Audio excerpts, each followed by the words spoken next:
Welcome to Reimagining Liberty, a show about the emancipatory and cosmopolitan case for radical liberalism. I'm Aaron Ross Powell. Today, things get particularly radical, with an introduction to left market anarchism. I'm joined by Zach Woodman, host of the Mutual Exchange Radio podcast from the Center for a Stateless Society. We talk about whether we need a state at all, the dangers a powerful government poses, even if its values are arguably good ones, and why the aims of the left are better advanced through free markets than state control of the economy. We end with a call to take anarchist ideas seriously, even if you don't ultimately accept them, because they contain lessons for how to navigate and respond to our contemporary authoritarian moment. Before we turn to my conversation with Zach, I wanted to let you know there's an easy and free way to listen to Reimagining Liberty without interruptions from ads and sponsorships. Just head to my Patreon and click Join for Free.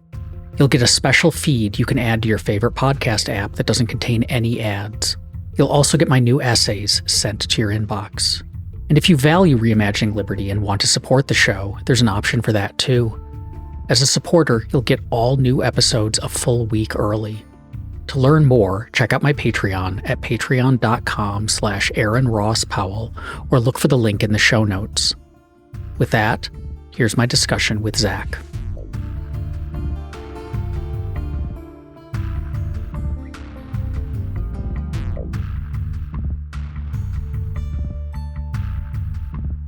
Left market anarchist is a label built out of three words that probably a lot of people have not seen mashed together before.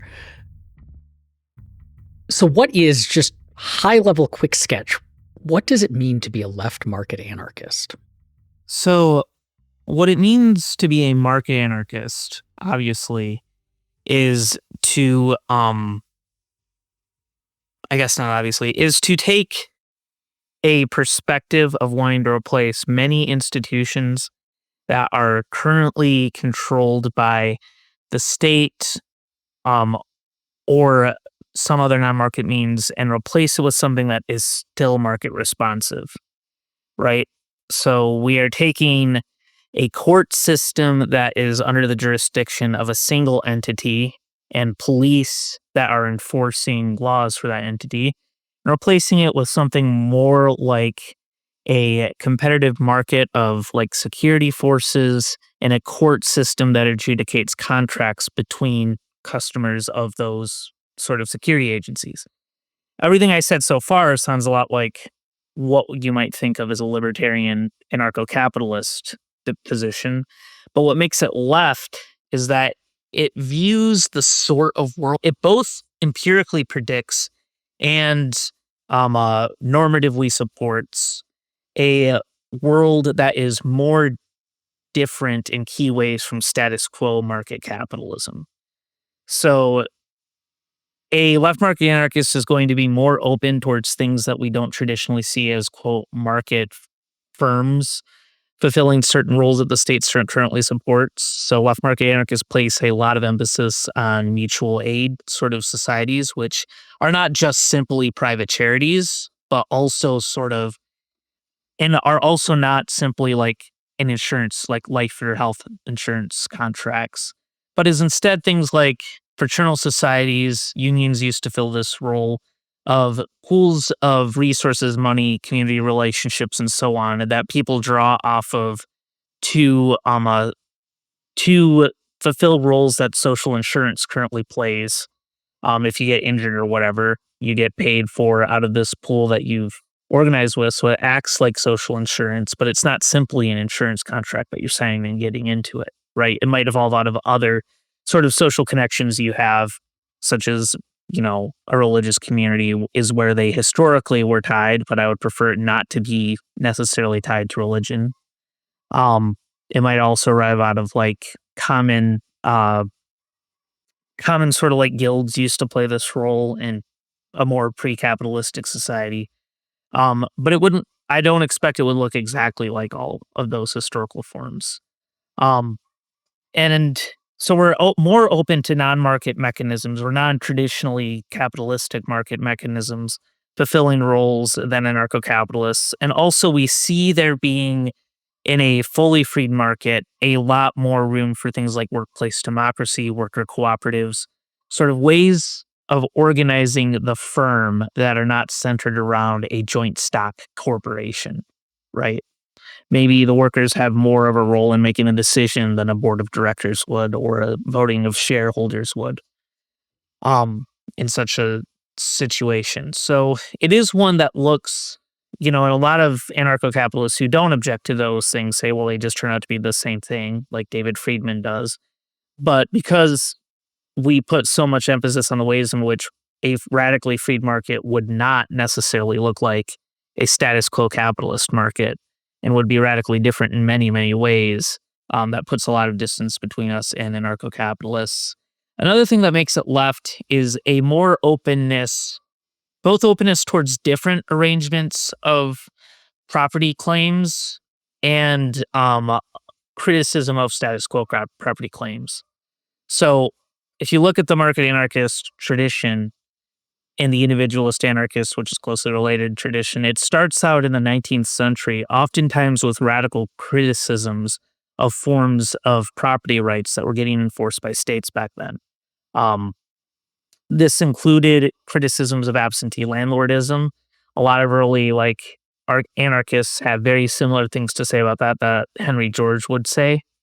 So people like Thomas Hodgkins and his long book, Natural and Artificial Right of Property Contrasted, is focusing on the ways in which what he calls a natural right to property, or what we might think of as a right of property as it might evolve independent of the state, puts limits on the sorts of ownership that you can have that looks more like occupancy and use and less like,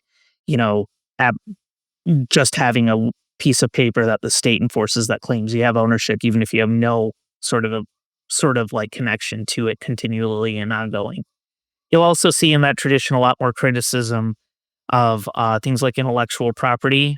And also parts of it were more critical of things like collecting interests, although that's not one that I view as necessary. But in general, among left market anarchists, you're going to see more criticism of status quo property ownership and openness towards even things like, more communal ownership of property. Roderick Long has this piece called A Plea for Private Property, where he defends public property, where he defends things like,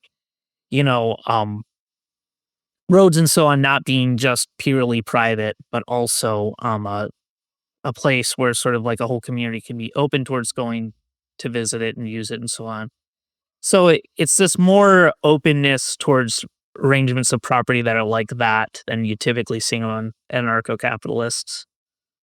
So if I'm getting this correctly, there's kind of two, if we think about more like standard right libertarian anarchist type of thinking, there's then like two main prongs on which it differs. One is the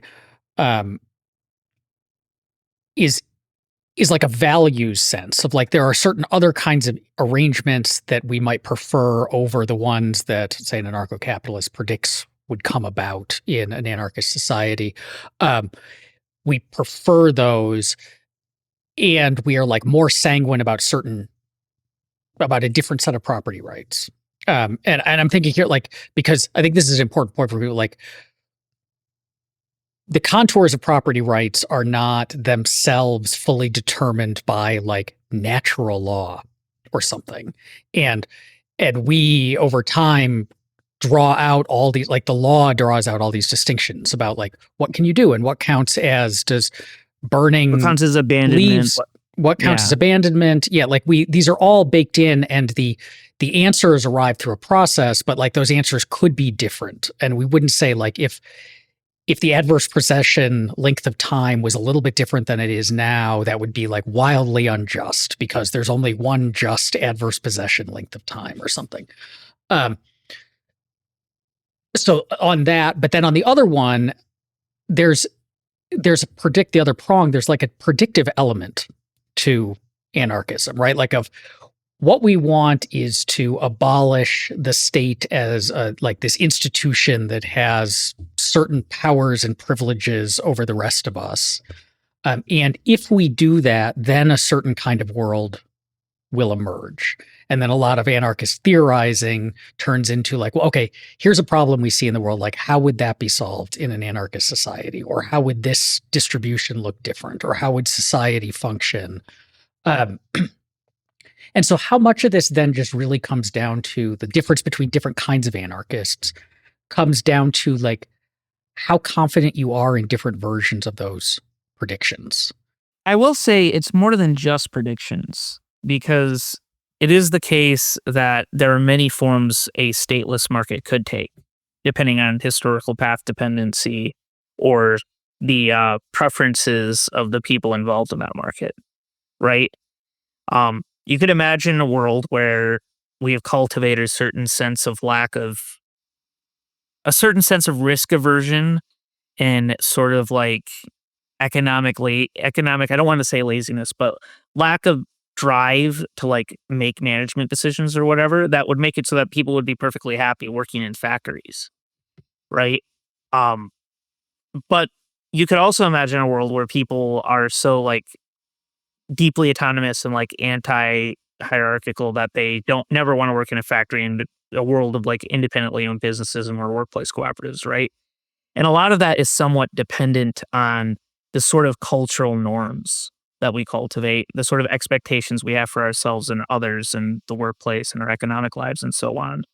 And part of advocating for a world that's more like the latter and less like the former is not just taking people's preferences for granted, but like cultivating a sense of desire for those sorts of things in people. So it's not merely a prediction. It's also by making the prediction and advocating for that world, you are helping to bring it about by changing cultural norms and institutional values in this way. Does that make sense? Yeah, this fits with my last episode with Kathy Reisenwitz. We were talking about feminism and kind of some of the bad critiques of feminist theory. And one of them is to point out like there are inequalities between men and women in terms of income and jobs chosen, et cetera, et cetera. And you can say, okay, well, but like that was freely chosen. Like it turns out that women choose professions that are lower paying than men. And therefore we've explained it away and it's this voluntary choice. But as you're saying, it's piggybacking on that is like, but you can't stop there. What you have to then ask is, why is it that women make these decisions? Like what are the cultural, social antecedents of that distribution of decision making? And maybe they're like fine and unobjectionable. Maybe they're not. Maybe there's like power structures at play that we were unaware of. And so I want to like flag for listeners that I think one of the reasons I find anarchist theory so helpful, even if you don't commit to its political conclusions, like if you say like I'm not ready to go there, is that what anarchism does is really zeroes in on a lot of things that we kind of take for granted or assume to be just the necessary way the world works. Like this is, well, you just need a state. That's the assumption of basically everyone. But anarchists say, well, like, wait a second, why? Like, can we really dig into why and what the effects of this thing are? Or your point about the difference of left market versus kind of anarcho-capitalism, like just assuming that certain institutional arrangements or certain preferences about property or certain ways of living are just kind of natural. But you can say like, no, wait a second, why? Like, where did those come from? And interrogate them. Right. And the point both feminists and anarchists, feminists with respect to like gender division of labor within a market context as well, and anarchists make about like division of labor between bosses and workers or division of risk between landlords and tenants, right? Is that we can't just take those preferences as they exist and have evolved now for granted. Perhaps it does churn out that like the range of human preferences and so on are sticky enough that those sorts of arrangements are always going to re-arise in some form. Just like, perhaps it turns out that the reason preferences between men and women is not simply patriarchy, like subduing or subjugating women as like J.S. Mill thought it was. Um, but some of it might come from like moral preferences and so on that can be critiqued and can be objected to and can be changed, right? And insofar as it does come from those sorts of sources, just like the feminist wants to be critical of those sort of like patriarchal institutional norms, we would also be critical of like norms that enable domination of, one group by another people in a more broad sense than right libertarians typically are. The problem that a lot of people have with this story or with the anarchist story then is to look at that and say, for example, okay, there are norms that lead to domination, but the urge to dominate seems to be everywhere. Like history is filled with people trying to dominate other people. Um, it's filled with nations trying to dominate nations, but also individuals trying to dominate individuals and heads of family trying to dominate their families, et cetera, just on and on and on. Um, and and it would be nice if that weren't the case. It would be nice if the norms changed so everybody had a more egalitarian instinct and a non-domination instinct. But the role that the state plays is as a backstop. So if you have a group of people who really enjoy committing violence, um, you can try to say, like, look, those norms suck and we should change them. But if they don't, you have police to step in and like stop them. Or if you say, well, we should have like ideally these norms of property lead to the best results, but you have people who just, so what? I want to steal your stuff. We have the state to step in as a backstop and say, no, you can't do that.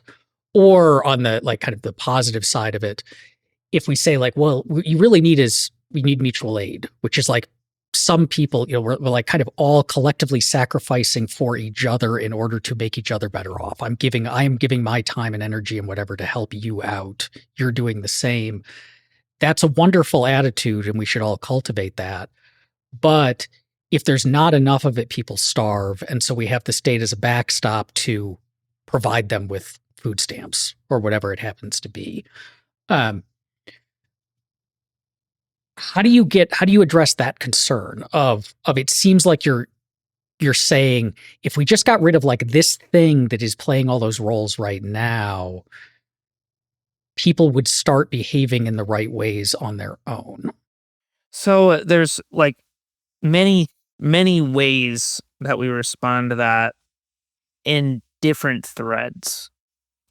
One negative point we make is an empirical like reality that I think people radically underestimate historically because we've been lucky to live in the very, very, very best examples of states if you live in like advanced Western democracies, right? Which is the state generally isn't very good at playing that backstopping role, right? If you look like throughout the broad range of human history and even recent human history, the state has generally been not a backstopper preserving order, but a tool and instrument of domination, and a particularly heinous and totalizing tool of domination that goes quite beyond any other tool that you might find in society because it is by definition a monopoly on legitimized violence. So what we see is not, in general, is not the state playing a backstopping role of domination, of stopping domination, but the biggest purveyor and channeling violence and domination towards the worst off in society. And so like the liberal Democrat says, well, what we can do is we can subdivide the institutions and functions of the state through separation of powers, kind of like laterally and hierarchically through like local governments, federalism type stuff, states or provinces serving as an intermediary with a national one on top. And that's all fine and good. But what the anarchist is saying, well, why don't we just do that even more radically? Why don't we divide it between different sources of authority for implementing violence and allow for rivalrous competition, which in every other market context we understand serves as a check on that will to dominate by giving consumers a choice or, workers a choice for where they work. Why don't we also do that with the instrument of the state as well? It really is taking the things that the constitutional principles that Democrats see as serving as the real backstopper to watch the watchman, right? And radicalizing those in a stronger way. And what we see, so there's a negative point that, in fact, the state is not quite as good at serving the backstopping role as we want to say. And that's an empirically contestable point, because if you're a liberal statist, you're used to thinking about, well, it seems like they're very good at serving that role in modern liberal democracies. And the response to that point is partially negative, which is that, um, in fact, I think most people who defend modern liberal democratic states underestimate the extent to which those states still involve themselves in ossifying extreme forms of social domination, whether that be, the history of the state's kind of use of racist laws and redlining housing districts in places like the US, their continued, like, the way that they exclude kind of by this kind of like as a result of the fact that we've taken this system of social insurance that used to be sigmergically all over society and replaced it with this only one sort of institution that now is we rely on for everything in that sort of way. The way that like welfare states become more discriminatory and start excluding migrants and people like that. But it winds up looking less like the state is serving as a backstop, or even in those situations, and more like you have temporarily restrained this beast that is at any given moment going to be unleashed.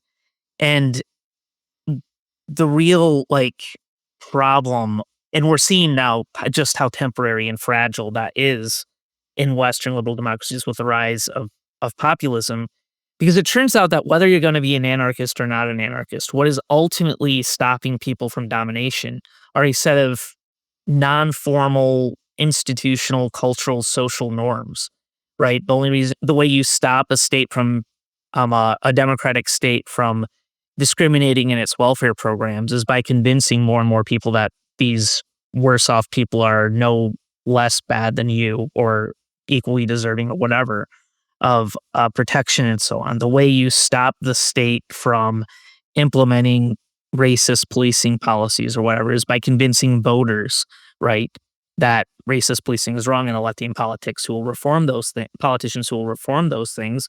So whether you're going to be an anarchist or a statist or not, the ultimate backstop is not, in fact, a single institution. It is the norms of civil society, the cultural, social norms of that society. The anarchist is just the one who's honest about that being the real backstopping goal and wants to add more and more lines of defense between us and the sort of monstrous violence that a monopoly on force can be by distributing it even more radically, if that makes sense.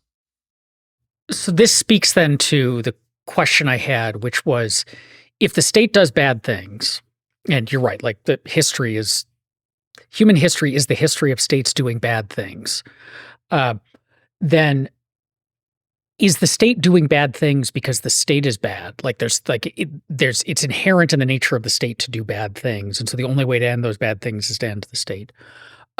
Or is it that the state is simply responsive to the interests of the people, and the people want bad things?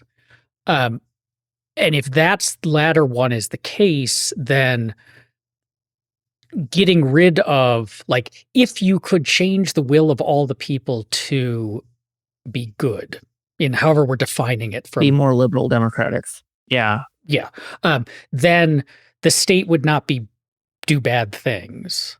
But also, if you could make the people sufficiently good, the state would not be necessary, because the state as a backstop exists in order to stop the bad things. Not like ideally, that's in our theories of why we do the state. So does this mean that kind of is it really all about, we think we can change people's values, and then if we can change them sufficiently enough, the world gets better? And kind of the political fallout from that is just like downstream of, like, is anarchism primarily a cultural project? I guess is one way to ask my question. I mean, if anarchism is primarily or only a cultural project, that's because any political philosophy is a cultural project in the relevant sense, right?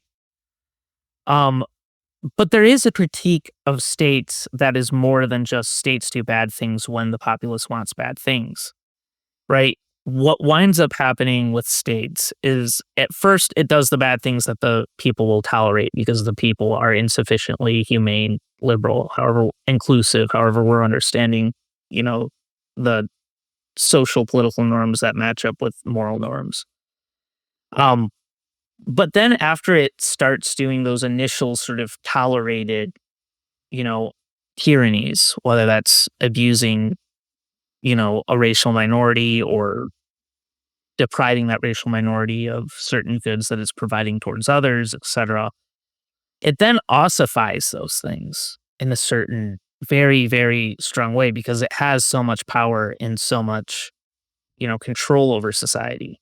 So even though at this point we live in a world where more and more people would be less likely to want a you know, strong racial gap in terms of how goods are redistributed in society, the fact that the state, 60, 70 years ago, I guess 80 years ago, started started like enforcing housing loans in a way that was racist, um, was sort of like ossified and completed that. And it also opens up the door for a minority that wants, bad things to dominate the others who don't necessarily want that bad thing. And that's been kind of the norm throughout history in non-democratic states, right? Um, Most people didn't want to be oppressed by their lords and the king and so on throughout early history. But it happened anyways because this sort of tool was allowed to ossify those historical, power relations in a very, very strong way. And the point that anarchists make is that maybe if we made the institutions of violence that are necessary to defend rights in society more and more decentralized, more and more responsive to market things, those ossifications wouldn't be as sticky as they have been historically in a statist context. And there's also a deeper moral critique of states that's more than just the sort of like consequentialist empirical comparison we've been making, which is anytime you have a single institution which is allowed to wage violence in a way no other person in a society can, that's inherently going to create these moral inequity. That inherently is itself a moral inequity that is worthy of criticism, right? Like, there's three ways in which you can be an anarchist, right? You can be kind of more methodologically anarchist, which is viewing social change as not just changing policies and elections and things that are centered around the state. You can be, a political anarchist, which is most of what this discussion which is like believing that the state is itself you know, needs to be abolished and replaced with non-state set of institutions. Or you can be a philosophical anarchist, which is this belief that any exercise of violence requires a special sort of story to make it legitimate, right? A special set of legitimizing conditions. We think that about property, right? That's why anarchists historically have been skeptical of so many sorts of forms of property, whether that be absentee landlordism or intellectual property or what have you. Any invocation of violence requires a special story to make it work, right? And what the anarchist is saying is the statists haven't told us a story, the philosophical anarchists, that makes that legitimate for a state, right? Um, the more market and property skeptical anarchists, like social anarchists, think that that story hasn't even been told about the invocation of property. Forget the invocation of a state. Those of us who are market anarchists think such a story can be told about property, right?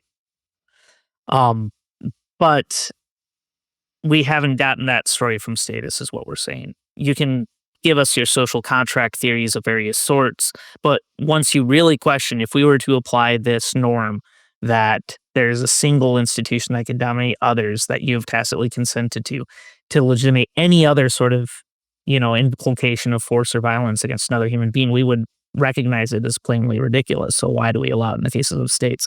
That's what something like Michael Huemer's book is all about, right? The first third half of it. Well, this then brings up that question of the market part of market anarchism, because we are, as we're recording this, it was just announced today that, as expected, Barry Weiss is going to become the new editor-in-chief of CBS News, which is not great for CBS News in terms of the quality of its journalism and the message that it sends. And the reasons that's happening is because a very rich guy gave his son a ton of money, and then his son was able to spend that to buy this major media property. And this is happening at the same time where that same very rich guy is leading a group for a deal to purchase TikTok and presumably drag it to the cultural right as well. And you look at this and say, okay, so you're saying part of the problem is if we give people these special privileges, concentrate power, then bad things happen. The state they'll abuse that power. But then at the same time, you're saying what we need is really robust property rights and free markets. But doesn't that lead to the same thing? It may not be that's Larry Ellison has a legitimate monopoly on the use of force within a geographic area, but he has so much money that anything that comes along, he can just buy it. And now we've concentrated. So how do you speak to that, that skepticism of okay, yes, I understand why you're opposed to the state, but shouldn't that also lead you to be opposed to markets enabling the same kinds of concentrations that you're wary of? Well, when you really look at how most ultra wealthy people who are able to use their wealth to wield that sort of pernicious influence and the power they get from that wealth, earn their power, earn their wealth, you'll usually find that it was not simply the result of market exchanges happening. We can think of, Wilt Chamberlain type thought experiments, like Nozick thought of in his book, where one person winds up with wildly disproportionate amounts of wealth and therefore influence and power over others, and are as thought experiments. But what usually winds up happening when you look at how a billionaire got their wealth is they're getting their wealth as a result of specific ways that property rights are drawn up under state capitalism, right? In the case of Barry Weiss, I don't know the details of his story, but in the case of someone like Bill Gates or Elon Musk, right, it's largely coming through intellectual property law to Microsoft or certain software. I believe that's what's going on with Oracle, but I'm not going to comment too much on Weiss in particular.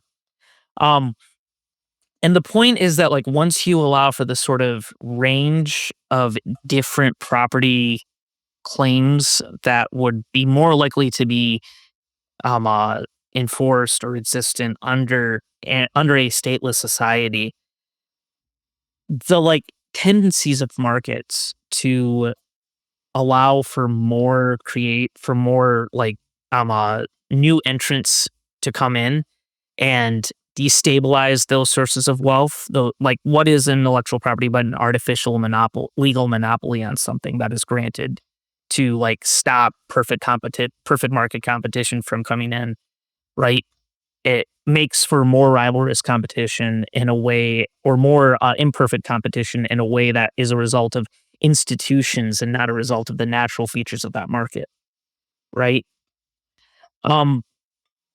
And this is where we get back to that sort of point about how markets, once they are allowed to function in a different institutional context, would have very, very different ways that wealth would come about than how they come about under the status quo, right? Implicit in a lot of the left market anarchist tradition is its own form of class theory, right? That comes about as a criticism not of people who are owners of capital versus those that don't, although that's closely related, but as a critique of people who are politically connected and are able to rent seek off of the state versus people who cannot, right? And you are right that there's a lot of openness to that empirical story, and a lot of like gaps that need to be filled in because there are certain market contexts that are likely to be, due to the natural features of them, less competitive than like software would be in the absence of intellectual property. The market for law itself being one such place because that exhibits very strong like networking effects among the people who demand, like, because laws are what enable mutual exchange, we would expect there to be quite a lot of overlap between people in a polycentric legal system, or between different like contracts within a polycentric legal system they would have, and that would have like a centralizing tendency. And the anarchist like response to that is, yeah, um, we need to like be on guard for that and fight against that in all the traditional ways that people tend to fight against powerful people, yellow journalism, that sort of thing, public criticism, boycotts, all that stuff. Um, but what happens under states is that the states can be captured and used to reinforce and ossify that wealth over and over again. We're taking away that extra tool that the powerful have. Like, the abolition of the state wouldn't lead to an abolition of all social problems of powerful people doing bad things, right? It just takes away one specific tool that powerful people really, really rely on to build and maintain their power and wealth, which is state rent seeking. Is there a way to test this? And what I mean by that is we are all obviously used to living in a world with state governments in it. We can look around and say, yes, you're absolutely right that even the best Western liberal democratic societies have all kinds of harmful activities being done by their governments to people both inside their borders and outside of their borders. But by and large, like, life in a stable Western democracy for a lot of people is pretty tolerable. And they certainly seem to like generate a lot of wealth and technological innovation that we benefit from, and all these things that we wouldn't want to give up. And you have said you've set out these theories of like, here's the moral case, but also here's like how things would work out. But at the back of our minds might be like, okay, but what if you're wrong? Right? Like, what if we abolished this thing tomorrow? You know, if you're wrong, that could be pretty bad. It could be a lot less tolerable. Yeah, if we abolish the state tomorrow, that would probably be a disaster in every way, because what the state always does in every implementation throughout history is crowd out any sort of other ways of serving what the state does, right? We see this with the radical decline in mutual aid societies and fraternal organizations after the welfare state started. We see this with like after like in the financial industry or the banking industry, after the state like nationalizes the interbank clearinghouses, with the Fed. Like, every single instance where the state kind of gets its hands in something, it tends to crowd out or actively legally destroy, in the case of like police and law and all that stuff, any alternative way for it to, that we could have the functions that the state is trying to do of social and servant insurance, providing public goods like law and order or whatever. And we haven't built up those alternatives yet. So if you got rid of the state tomorrow, it would be like if a doctor had given you something that completely destroys your entire immune system, and then you decided to stop taking all the other medications that the doctor gave you to deal with the fact that your immune system is no longer working, right?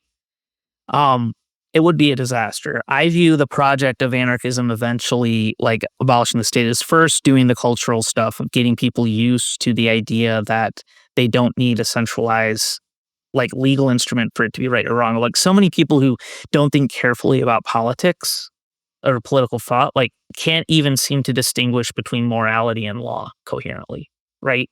A culture where people think that way, they think that like all of normativity is coming from authority in that way. If you abolish the state overnight, it would just be like pretty much like a global nihilism, right?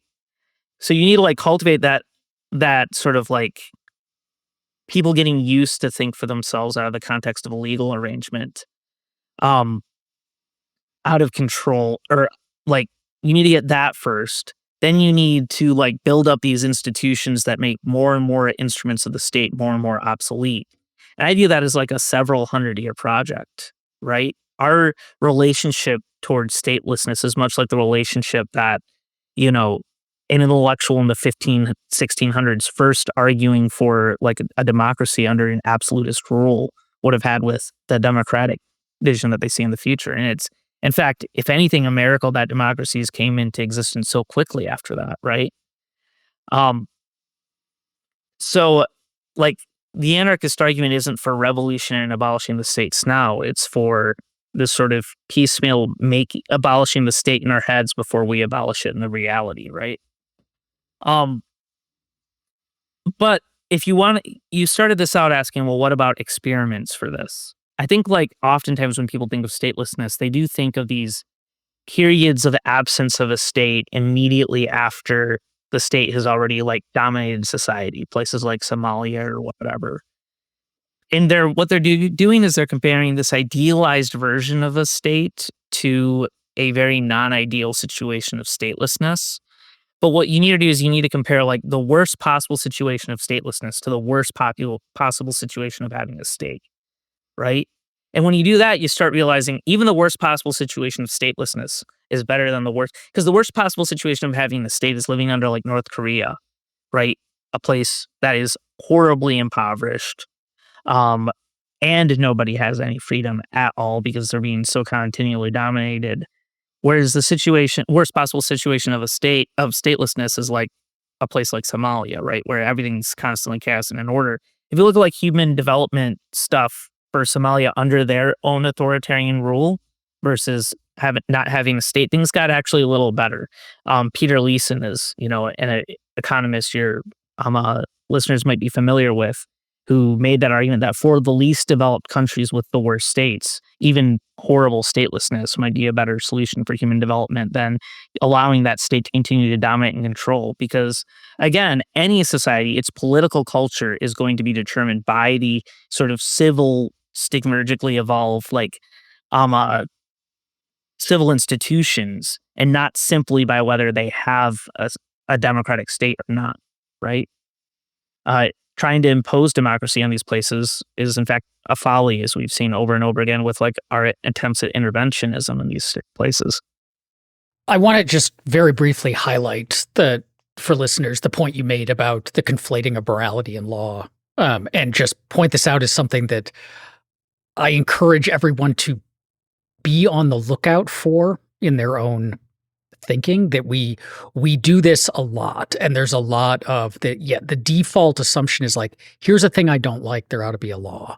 Or I remember having a conversation once with someone, like I was advocating for abolishing the war on drugs and legalizing drugs, and they were perplexed by the fact that I would argue to end the war on drugs, but like I'm straight edge.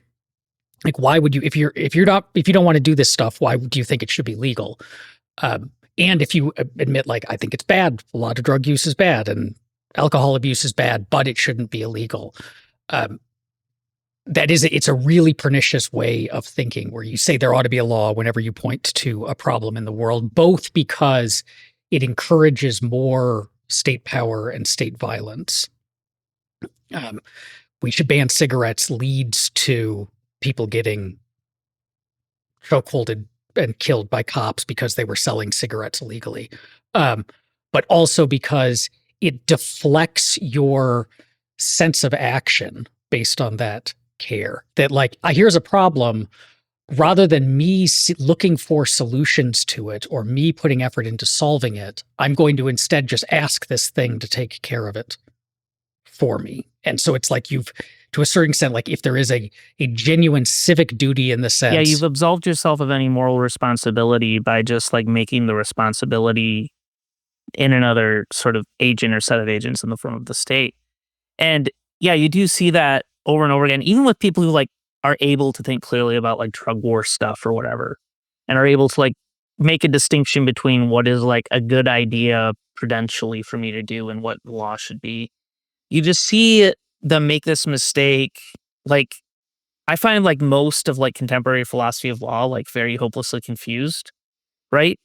Because like a legal positivist comes along and says, well, law just is what the state says to do and so on, or and so on and so forth. And then everyone like wants to say, no, there's a moral like restriction on what the law can and should not be. People like Hart and Fuller versus people like Dworkin and so on. And it's like, because they all have this like emotional normative attachment to what the state says in a way that they can't like cleave apart the idea of an independently existing moral universe from the idea of like law. So like even these like scholars on law wind up hopelessly confused because they can't get out of their head that sometimes the law is what it is and it shouldn't be that way, right?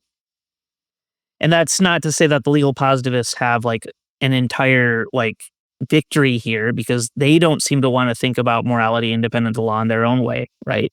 By just saying the law is what the state says it is, without like going further and saying therefore we shouldn't really care what the state says, right?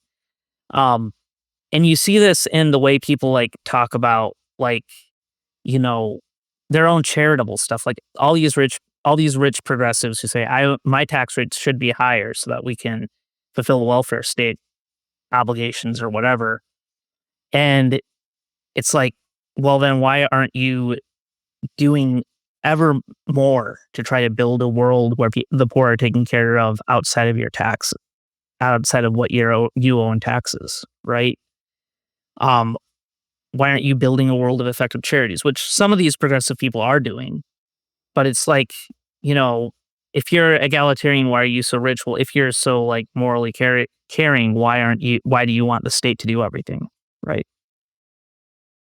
To close us out, as I said earlier on, I think there's value in anarchist thinking, and particularly left market anarchist thinking, even if you don't get on board with the ultimate political and institutional conclusions, because I think the very act of forcing yourself to work through the kinds of questions and critiques that are offered and looking at the deep analysis is incredibly informative and fills in a lot of blind spots that I see from a lot of non-anarchist liberals.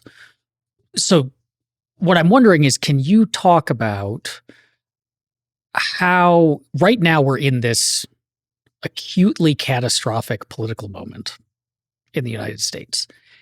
And it's one where, you know, a lot of the libertarians who got on board with Trump and stayed on board through at least the early months of his administration did that because they were like, well, at least he's moving us in that direction, right? Like he's shrinking the government, he's firing workers, he's reducing the size and scope of the federal government.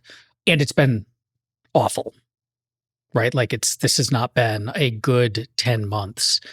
Can you just give a sense of like what ideas from left market anarchism have to say about thinking about this current political moment that we find ourselves in? I guess the first thing is I see a lot of people who are critical of Trump who don't come from like the libertarian world even are just like in shock, right? That things have gotten so bad with respect to how the government treats like immigrants and um even not people who just look like immigrants in the racially constructed minds of a nice agent, right? And the first thing is like if you are a anarchist who's been particularly attentive to the state's abuses of power over the last 250 years, even in a country like the United States, you're not very surprised, right? This has been kind of the norm throughout much of American history and world history with how the states treat people who are socially othered in some way in a society, right? So, like, if you're looking at this with like a level of like shock to the point that like it's tough for you to like move, that's probably because you have this idea of what the state has been doing all along that doesn't really match up with what it has been, right? And so the first thing should be like, humanity's dealt with this over and over again throughout much of human history, and we've gotten to where we are despite that. So the first thing would be like actually a little bit of optimism that we can build a world where ICE is made more and more irrelevant, even as it tries to breathe down our necks. But that doesn't mean that you should be complacent. You should be like actively ready to go against it. I'm not going to say that political violence is usually a good idea in these moments, because things like shooting Charlie Kirk is a strategic disaster, even as much as it is a moral disaster, right? Because it involves them being able to build a cult of martyrdom around him, right? There are still practical reasons not to engage in violence, but what I see a lot of in these moments is a lot of like haranguing about what counts as political violence without reflecting on the fact that when the state does violence, it's no less political violence, right? When ICE agents go around and target someone for their political views, that's no less political violence than someone taking up a gun and threatening them to shut up or else, right? So the one thing that I would take from market anarchism is a sense of optimism, or the two things is a sense of optimism about what we can build even in the place of the state doing these awful things. And that probably means things like using end-to-end encryption instead of a social media site for a lot of stuff.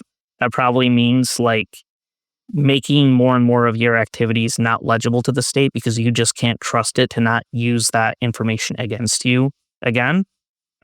And that means like making yourself kind of ungovernable when the government refuses to do governance correctly, right? And the other thing it also means is being more open to a diversity of ways to get around what is happening right now. So I see a lot of like hesitance to endorse some of these protests in LA that involved like stopping ICE agents from going and abducting people at a Home Depot, which I understand that has to happen because, you know, the Stephen Millers and Trumps of the world are aligned about how much violence is actually occurring on the ground there. But also like standing up and saying no to an ICE agent and, you know, protesting them arresting people is itself kind of intervening yourself into a situation. And that what I would say is that in moments like this, civil disobedience and the necessity of civil disobedience at times, even if that civil disobedience could be conceivably labeled as violence by fascists who are going to label anything you do as violence anyways, is something that we should be more comfortable with at certain points. So I would like say what you would get out of anarchism is also something you'd get out of like Martin Luther King Jr.'s letter from the Birmingham jail on civil disobedience, or also something that you could get out of Thoreau. But it's this reminder that, in fact, these state agents who are now so brutally mistreating people are not morally special in any way, in a way that I see a lot of people who are not like in the anarchist world hesitant to endorse.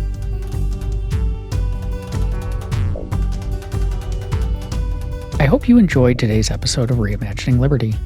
If you'd like to listen to future episodes free of ads and sponsorships, you can become a supporter for just a few dollars a month. Head to www.aaronrosspowell.com to learn more.